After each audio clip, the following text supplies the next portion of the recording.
सोलापूर जिल्ह्यातील मोहोळ बस स्थानकावर प्रवाशांनी भरलेली बस अचानक आज पेट घेतल्याने बसचे इंजिन आणि चालकाच्या आसनाजवळील भाग जळून पूर्णपणे नष्ट झाला।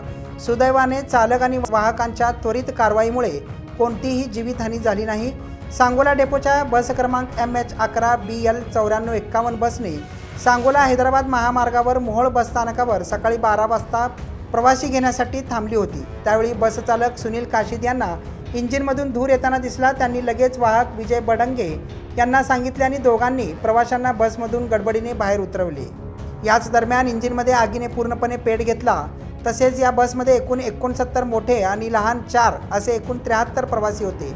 स्थानिक सामाजिक कार्यकर्ते, वाहतूक नियंत्रक, एसटी कर्मचारी आणि वाहतूक पोलिसांनी अथक प्रयत्नामुळे कोणतीही जीवितहानी झाली नाही आणि बस स्थानकातील बस सेवा सुरळीत करण्यात आली।